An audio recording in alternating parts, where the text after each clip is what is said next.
Assalamualaikum warahmatullahi wabarakatuh. Selamat pagi teman-teman. Alhamdulillah, pagi ini kita bisa melaksanakan kegiatan belajar dengan mata kuliah manajemen diklat. Di sini kami dari kelompok 9 yang beranggotakan saya sendiri Nurmawati dengan NIM 1912549 dan rekan saya yaitu Lutfi Al-Haytami dengan NIM 1912567. Kami di sini akan membahas tentang model aplikasi diklat untuk sumber daya manusia, aparatur pemerintah.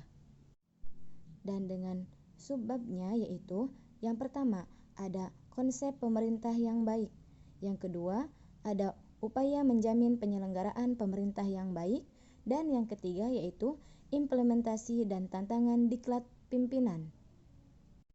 Baik, langsung saja. Untuk materi pertama tentang konsep pemerintah yang baik yang akan disampaikan oleh saudara Lutfi Al-Haytami. Kepadanya dipersilahkan. Konsep pemerintahan yang baik atau yang biasa disebut dengan good governance. Yang pertama itu ada pengertian pemerintah dan pemerintahan. Secara etimologi, pemerintahan berasal dari kata perintah yang kemudian mendapat imbuhan P menjadi kata pemerintah yang mempunyai arti badan atau organ elit yang melakukan suatu pekerjaan mengurus suatu negara, dan mendapat akhiran an menjadi kata pemerintahan sebagai urusan dari badan yang berkuasa dan memiliki legitimasi. Dalam kata dasar perintah terdapat 3 unsur penting yang terkandung di dalamnya. Yang pertama itu ada pihak yang memerintah disebut sebagai pemerintah dan pihak yang diperintah disebut sebagai rakyat. Yang kedua itu ada pihak yang memerintah memiliki kewenangan dan legitimasi untuk mengatur dan mengurus rakyatnya. Yang ketiga itu ada hak yang diperintah memiliki keharusan untuk taat kepada pemerintah yang sah. Menurut C.V. Strong, pemerintahan itu memiliki arti yang sangat luas. Pemerintahan itu mempunyai kewenangan untuk memelihara kedamaian dan keamanan di suatu negara, baik dalam maupun luar. Yang pertama itu sebagai negara harus mempunyai kekuatan tentara atau kemampuan untuk mengendalikan angkatan perang. Yang kedua itu harus mempunyai kekuatan legislatif dalam arti membuat undang-undang atau aturan yang lainnya. Yang ketiga itu ada mempunyai kekuatan finansial. Ermaya Suradinata mendefinisikan bahwa pemerintah adalah organisasi yang mempunyai kekuatan besar dalam suatu negara menyangkut urusan masyarakat, teritorial, dan kekuasaan dalam rangka untuk mencapai tujuan negara. Adapun pemerintahannya itu adalah proses kegiatan yang diselenggarakan oleh pemerintah. Berbeda dengan W.S. Yeri yang mendefinisikan pemerintah itu memiliki arti sederhana, yaitu sebagai lembaga negara yang terorganisasi, tidak menyebut nama kekuasaan atau kekuatan pada instansi tertentu, memperhatikan dan menjalankan kekuasaannya, tetapi tidak menyebut nama kekuasaan atau kekuatan pada instansi tersebut. Adapun menurut Woodridge, pemerintahan itu didefinisikan menjadi 3 bagian yang berbeda.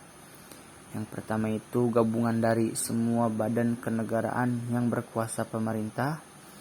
Yang kedua itu gabungan badan-badan kenegaraan tertinggi yang berkuasa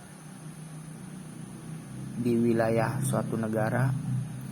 Dan yang ketiga itu ada kepala negara atau presiden bersama dengan menterinya. Menurut Venner, pemerintahan harus mempunyai kegiatan yang berlangsung terus-menerus di wilayah negara. Pejabat yang memerintah dengan cara, metode, serta sistem dari pemerintah terhadap masyarakat. Di sisi lain juga, Arief Budiman mendefinisikan bahwa pemerintah merupakan lembaga eksekutif negara. Pemerintah itu meliputi pegawai birokrasi teknis atau birokrasi dalam pengertian sempit, ataupun para politisi dan negarawan yang menjadi pucuk pemimpin lembaga-lembaga negara. Adapun yang dimaksud dengan pemerintahan menurut Ermaya Suradinata adalah suatu proses kegiatan yang diselenggarakan luas karena semua aktivitas kegiatan negara digerakkan kepada masyarakat. Proses tersebut melibatkan lembaga militer yang berkeadilan dalam rangka memberikan pelayanan kepada masyarakat. Materi selanjutnya yaitu tentang upaya manajemen penyelenggaraan pemerintah yang baik, di mana dalam pelaksanaan penyelenggaraan pemerintah yang baik, yang pertama itu harus adanya aparatur pemerintah yang baik. Maksudnya, aparatur pemerintah yang baik yaitu aparatur yang berkualitas, memiliki sistem penerimaan pegawai yang baik dan benar, dan pembinaan pegawai pada saat bertugas juga dapat meningkatkan kualitas sumber daya manusianya tersebut. Setelah itu, hendaknya ada upaya untuk meningkatkan sumber daya manusia pegawai pemerintah yang baik juga dengan 3 aspek. Yang pertama itu meningkatkan sikap dan semangat pengabdian yang berorientasi pada kepentingan masyarakat, bangsa, dan negara. Yang kedua, meningkatkan potensi teknik manajerial dan kepemimpinan. Yang ketiga, meningkatkan efisien dan efektivitas serta kualitas pelaksanaan tugas yang dilakukan dengan semangat kerja dan tanggung jawab sesuai dengan lingkungan kerja organisasinya. Nah, setelah itu juga ada pentingnya pendidikan latihan bagi sumber daya manusia pegawai pemerintah yang baik. Kenapa hal ini tuh penting? Pendidikan dan latihan itu sangat penting karena di masa yang akan datang, tantangan di bidang kepegawaian itu semakin tinggi, khususnya di bidang pegawai pemerintahan. Hal ini merupakan tanggung jawab pemerintah untuk meningkatkan sumber daya pegawai pemerintah sehingga dapat berkembang ke arah yang lebih baik lagi sesuai dengan kondisi dan kebutuhan perkembangan zaman. Karena itu, pendidikan latihan ini sangat diperlukan karena pendidikan dan pelatihan merupakan proses penyelenggaraan belajar mengajar dalam rangka peningkatan kemampuan pegawai yang meliputi pengetahuan, keterampilan, sikap, dan perilaku yang diperlukan dalam melakukan tugasnya. Materi selanjutnya ada implementasi dan tantangan diklat pimpinan. Dalam implementasi diklat pimpinan, diklat dengan proyek perubahan dapat dilaksanakan dengan baik oleh Badan Pengembangan Sumber Daya Manusia atau BPSDM, Hukum dan HAM.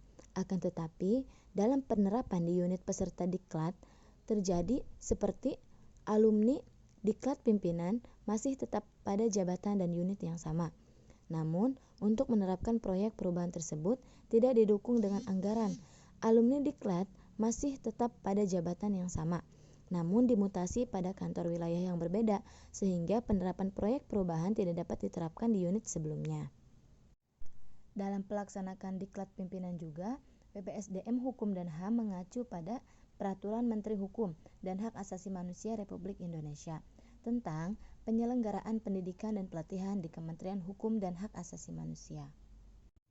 Kementerian Hukum dan HAM telah berkoordinasi dengan unit utama atau unit Eselon 1 dalam menentukan proyek perubahan peserta diklat, sehingga proyek perubahan yang direncanakan oleh peserta diklat berdasarkan kebutuhan bukan berdasarkan keinginan. Adapun dalam tantangan diklat pimpinan, di mana kita mengetahui kepemimpinan adalah pengaruh antar pribadi yang dijalankan dalam suatu situasi tertentu serta diarahkan melalui proses komunikasi ke arah pencapaian satu atau beberapa tujuan tertentu. Kepemimpinan juga mencerminkan asumsi bahwa kepemimpinan menyangkut sebuah proses pengaruh sosial yang sengaja dijalankan oleh seseorang terhadap orang lain untuk menstruktur aktivitas dalam rangka mencapai tujuan. Adapun tantangan dalam diklat pimpinan, yang pertama itu ada mengubah mindset para pengelola dan pengajar.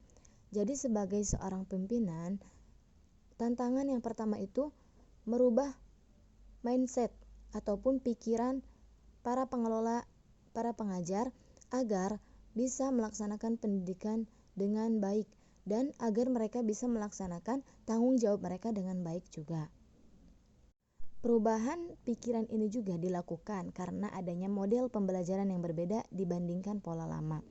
Oleh karena itu, lembaga penyelenggaraan diklat pimpinan harus memberi pemahaman kepada seluruh pengelola diklat, termasuk tenaga pengajar, atas model pembelajaran diklat pimpinan pola baru. Tantangan yang kedua yaitu ketersediaan anggaran diklat pimpinan. Ketersediaan anggaran perlu mendapat perhatian karena biaya penyelenggaraan diklat pimpinan ini harus mengalami peningkatan. Penyelenggaraan diklat pimpinan ini baru mengalami peningkatan hampir 2 kali lipat di bidang pola lama. Karena itu, ketersediaan anggaran ini juga menjadi tantangan bagi diklat pimpinan. Nah, tantangan-tantangan itu harus dijelaskan dengan baik agar kerjasama yang baik antara pengelola, peserta, ataupun pendidik bisa berjalan dengan efektif dan efisien. Mungkin hanya itu yang bisa kami sampaikan. Kurang lebihnya mohon maaf. Wassalamualaikum warahmatullahi wabarakatuh.